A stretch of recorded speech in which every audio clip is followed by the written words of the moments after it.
Martin Fayoulou, candidat numéro 4, soldat du peuple. Martin Fayoulou, notre président. L'espoir du peuple. Biso, Tolanda Seye, to vote Seye. Martin Fayoulou, président.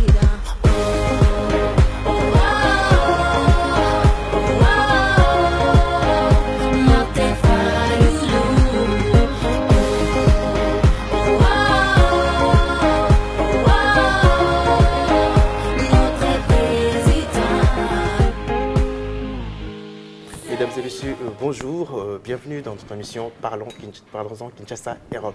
Aujourd'hui, nous avons l'honneur de recevoir le président Martin Fayoulou Madidi, fraîchement sorti, disons, des élections générales qui ont été organisées le 30 décembre 2018. Alors, nous allons lui poser quelques questions et nous allons aussi savoir ses motivations, ses objectifs sur sa tournée européenne.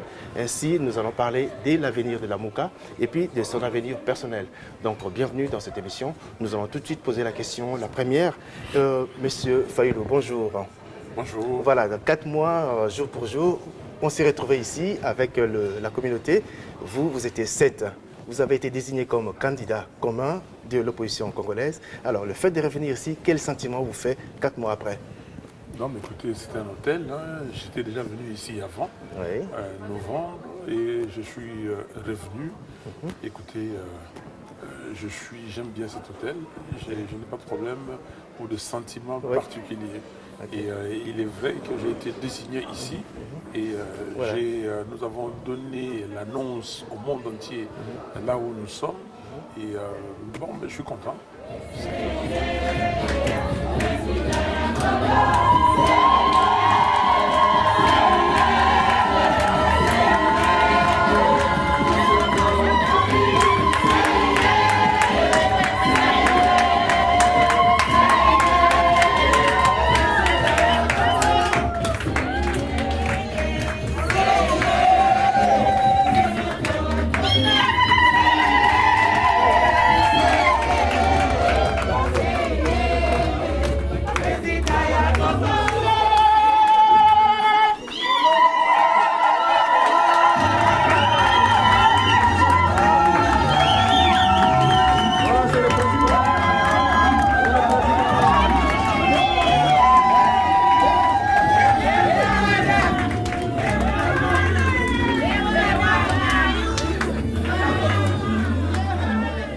Très bien. Alors, vous avez été accueilli hier par la communauté congolaise de Suisse.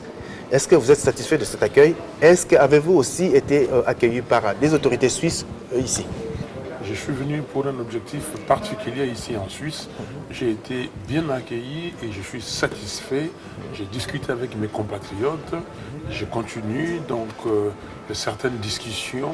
J'ai été accueilli par les gens qui devaient m'accueillir et ça se passe très bien. Voilà. Alors, est-ce qu'on peut savoir si la Suisse occupe une place particulière dans votre cheminement personnel ou cheminement politique? Parce que c'est quand même une place forte de la politique mondiale, la Suisse. Comme vous le dites, la Suisse est une place importante. Il y a beaucoup d'organisations internationales ici. La Suisse a une ambassade au Congo et cette ambassade s'occupe très bien des relations entre la Suisse et les Congos. Donc nous sommes en tout cas satisfaits de l'implication de la Suisse. Très bien. Alors, vous êtes issu de l'AMOUKA comme candidat commun de l'opposition. Il y a eu des résultats que tout le monde connaît. Est-ce que pourrions-nous savoir quel est l'avenir de l'AMOUKA pour les jours qui arrivent? L'avenir de l'AMOUKA dépend de ceux qui composent l'AMOUKA, de ses leaders. Et ces leaders, aujourd'hui, sont déterminés à faire sortir les Congos de cette crise, la crise générale et surtout de la crise post-électorale. Donc l'AMOUKA continue, il a un avenir certain tant que les Congos existent, tant qu'il y a des problèmes, tant que M.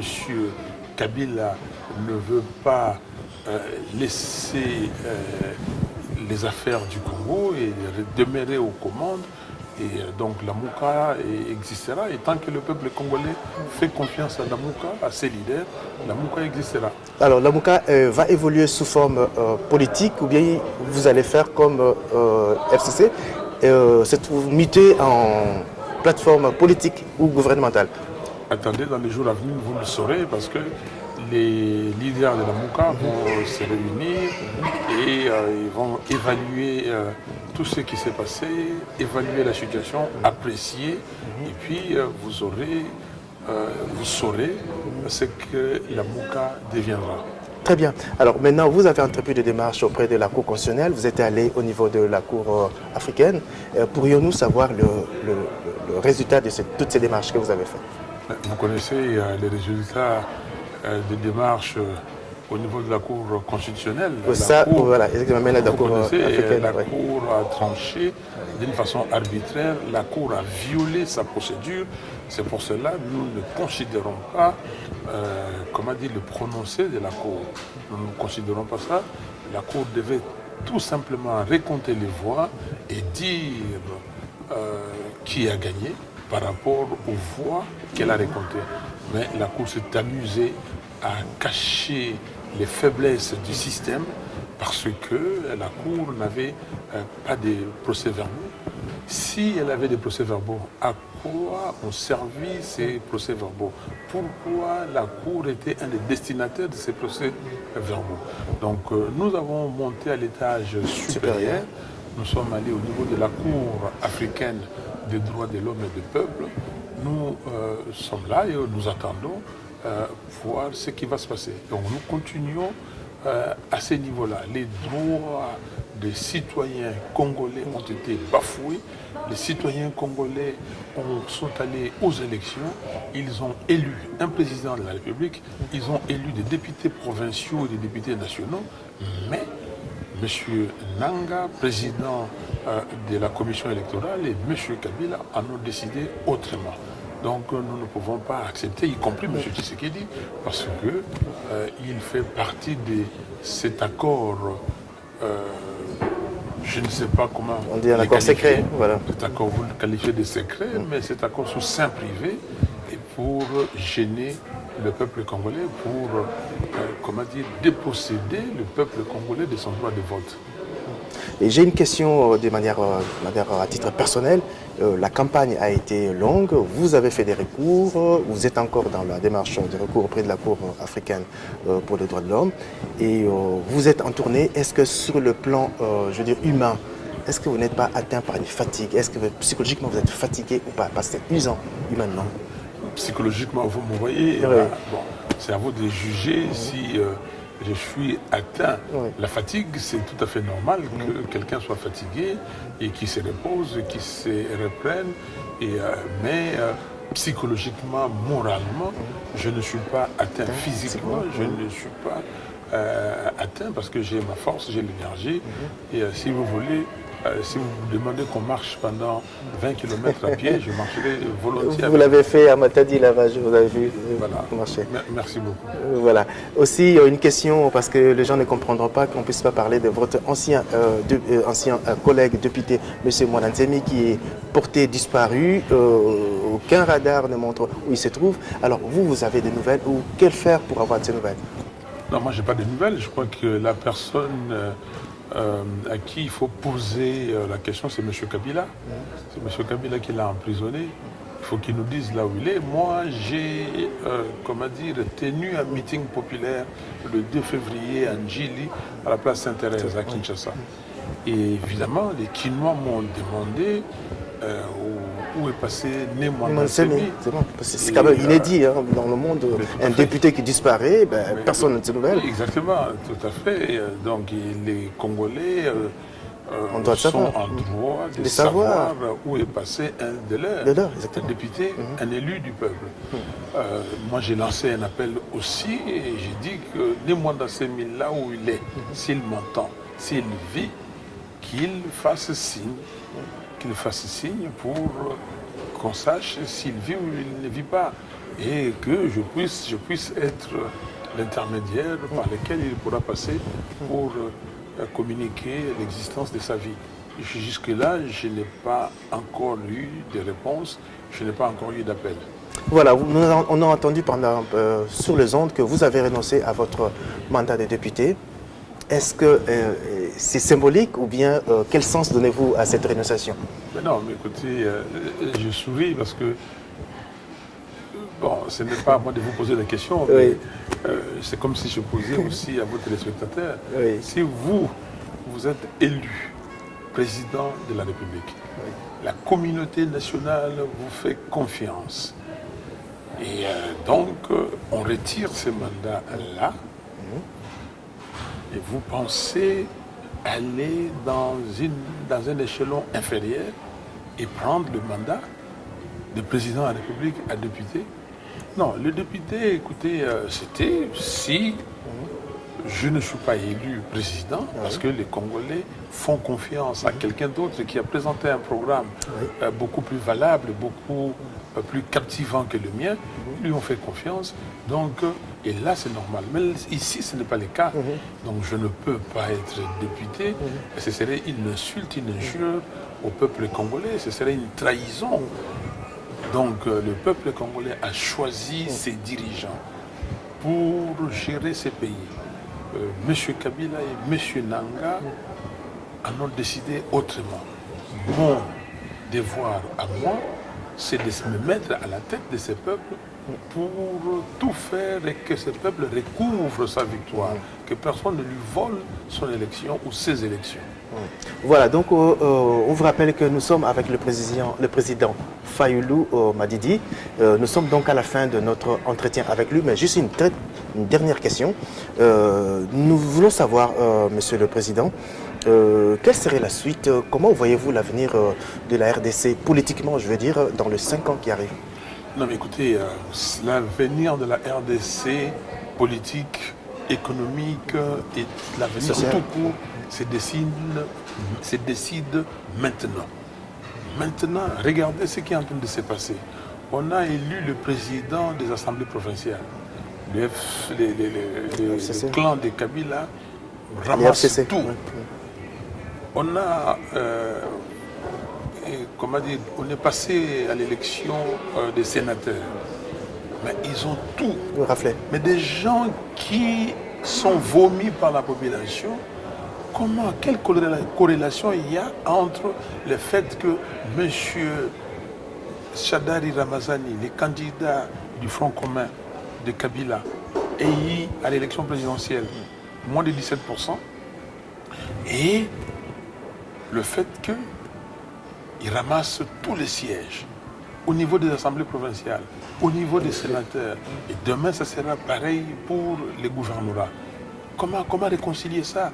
C'est impossible. Donc cette tricherie, comment dire, au grand jour, cette hold-up électorale, nous disons il faut arrêter. Et c'est pour cela que nous disons la vérité des journaux. La vérité des journaux, ce n'est pas un fin mot. Vous avez vu ce qui s'est passé au sénatorial. La vérité des journaux, nous disons pour les élections du 30 décembre, soit on récolte les voix, s'ils ont encore le procès-verbal, s'ils les gardent, nous savons qu'ils ont jeté dans des rivières, dans des poubelles, plusieurs procès-verbaux. Mais s'ils n'en ont pas, donc on doit refaire les élections. Nous demandons de refaire les élections cette année. Nous avons encore quelques mois devant nous, on s'organise. On met de côté tous les dirigeants de la commission électorale qui ont failli. On met de côté les membres de la Cour constitutionnelle qui se sont compromis terriblement. Et puis, nous faisons des réformes qu'il faut faire et nous allons aux élections. Les élections, on les refait. On ne demande pas aux gens de venir repayer des cautions et tout ça. On refait les élections, mais il est important de trouver quelques ressources pour organiser ces élections-là. Et là, maintenant, on ira aux élections avec un fichier électoral assaini. Parce qu'il faut assainir le fichier électoral, extirper les 10 millions d'effectifs qui y sont, parce que vous avez bien compris qu'il y avait d'effectifs. Sinon, comment comprendre que le taux de participation soit de 47,5%. Mais si vous enlevez les 10 millions d'effectifs, vous allez comprendre que le taux de participation était de 63% plus. Et ça, c'est impératif, si on ne prend pas cette question à cœur, si on ne le prend pas du bon côté, le pays court tout droit vers l'abîme, vers un chaos total. Nous sommes déjà dans le chaos et vous voyez ce qui se passe. Je mets quiconque au défi que cette situation-là ne profitera pas aux Congolais. Voilà, donc là, on va devoir vous laisser. Vous courez vers Paris pour aussi une manifestation de grande ampleur qui va se faire à Paris, à la place de la République. Donc c'est quand même assez symbolique. Donc est-ce que vous avez déjà un message à lancer auprès de compatriotes qui vous attendent déjà au niveau de Paris? Mais qui sont nombreux, soyez nombreux, peuple congolais, je vous aime. Et nous aimons notre pays. Il faut aimer ce pays. L'amour, c'est la première chose. C'est la première valeur qui nous a été enseignée. Et l'amour envers la patrie, l'amour des uns et des autres, c'est la clé. Et je vous donne mon amour. Merci beaucoup parce que j'ai reçois le vôtre aussi et que Dieu vous bénisse. Voilà, est-ce qu'au niveau de l'ECID, vous avez plus de membres maintenant qu'avant? L'ECID, c'est un parti qui continue. Donc, on ne pouvait pas ne pas parler de ça. Donc, vous avez parlé de l'ECID, je suis comment dire, le président fondateur élu, je suis le président élu de tous les Congolais. Et là, je m'adresse dans ce cadre. Les instances de l'ECID continuent à faire le travail de l'ECID, mais l'ECID se porte très bien. Très bien. Ben, en tout cas, nous remercions Monsieur le Président Martin Fayulu Madidi et nous vous remercions de nous avoir suivis et bon vent à lui et merci et à bientôt. Merci beaucoup, Monsieur le Président. Merci. Oh,